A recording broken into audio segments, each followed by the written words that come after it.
She was like a daughter to me. Engineer David Umahi Speaks on death of Mary Habila.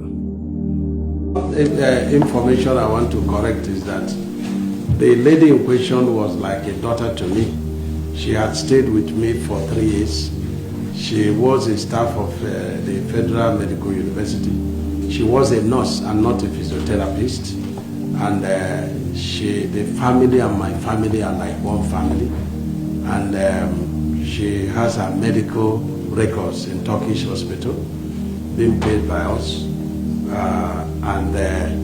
She spoke to her boyfriend at the hour of her death and complaining that she was bleeding from the nose. And the boyfriend said, no, you have to report. You say it has stopped. So the boyfriend said, listen, I will not continue this conversation since you are bleeding. It will increase the bleeding. And she told the boyfriend, don't cut the call. The boyfriend cut the call. And 3 minutes later, the boyfriend called again. She was not responding.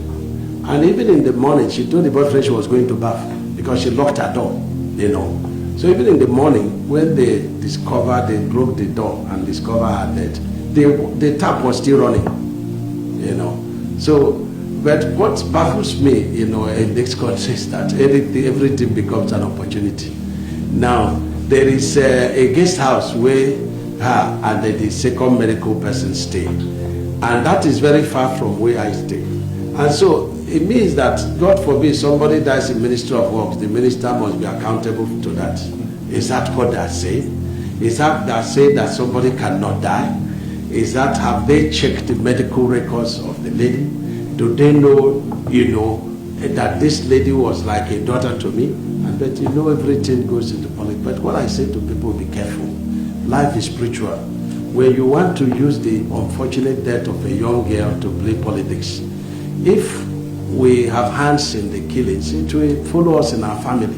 But if we don't have hands and you are jumping into it, behold, this is David. I'm a man of full grace. You don't, tackle me anyhow and you go out of it.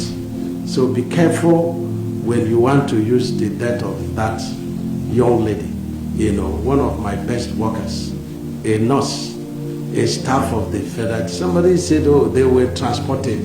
The second girl is from Benue State, and that girl has worked with me as a governor before she was employed. And so when people darken the so while I'm not talking to the president, it means nothing, but very painful to me that girl passed on. It's very difficult to replace her, and the parents will be begging them, allow for autopsy to happen. They say it's against their culture. But the question is that if she were a Muslim, will you be insisting that autopsy will happen? But we insisted to our lawyer that autopsy should happen. And we are begging the parents to allow autopsy to happen. And I say, no, it's against their culture. And so we have a statement, and only God will resolve it, because I have directed that the corpse cannot be removed until they have done autopsy. But it's very strange why an unfortunate thing that happened, is being made this. Is it that we killed a woman that was giving me injection, that was administering drug to us, that live in our guest house, even in my residence in Asokoro? So what sort of rubbish is that? So but people should be careful, because when I kneel down to pray, I say, when you push yourself into this, I say, God, may the death of the girl be better than their own death. That's my prayer for everybody that is using it to play politics. But if we have hands, let it also follow us. Because it can be very annoying when people use, people's, unfortunate incidents and are playing politics. Some people are calling me, we are this organization, we want to do protests, we want you to see us. What is it? This is David. I don't fear battle, and I've never lost any, but life is spiritual. We need to be very, very careful. It's very important. So the matter is ongoing. We've reported to IG to transfer the case to Abuja, so that, because I'm from a former governor there, so let him transfer it to Abuja. and let them beg the family to do autopsy. I'm begging the family to meet with IG so that maybe IG can convince them. But there are medical records in Turkish hospital. The last one was on 5th of April, and it cost me 2.2 million. The records are there. I paid 2.2 million, you know. So that is it. So I don't want to go because it's like a daughter that died. So I'm mourning, and I laugh at, you know, so he says a physiotherapist. You know, they presented the girls as if they were wrong girls. You know, these people were inside the plane with me, you know, and my immediate staff. We flew together.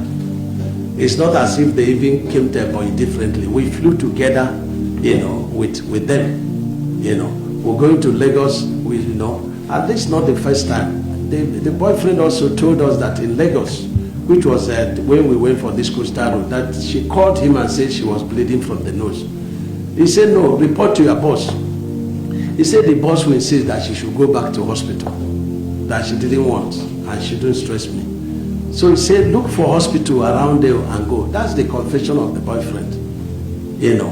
And so I've asked the police to go to the call log, you know, and then they will see the last discussion, you know, the girl had with the boyfriend at the hour of death, you know. Because the moment the boyfriend started calling again, she was not picking the call again. So you can go to the call log of the boy, go to the call log of the girl, and you hear the conversation. You know, it's an unfortunate thing that happens. And like I said again, she's been receiving treatment at Turkish hospital, and the medical records are there. So I don't want to join issues with anybody, but just know that the guest house far from where I was staying, and as the head of that home, you know, I take responsibility in making sure that, you know, the right thing is done. But I suspect no foul play, you know, but because is it the girl, the colleague from Benue State, you know, that they sleeping on the same bed? Is it the girl that we remotely kill her because her door was still locked? That door was broken before she did this thing, and the tap was still running, you know. And the police, you know, because she I think she was going to bath, and so when they took her to the mortuary, that's when the police took the picture in the mortuary. They don't dress up in the mortuary, and took the picture, and they send out damaging information. The police, you know, whoever that spoke to Sahara reporter, after the burial, we answered to our family. We are not going to leave the matter lying. You know, I've directed my lawyers to get across to two, you know, people on cyber bullying on this matter. You know, so we're going to test the law on that. So, thank you very much. That's just it. Thank you very much. May our soul rest in peace. Thank you very much. We have come to the end of this presentation.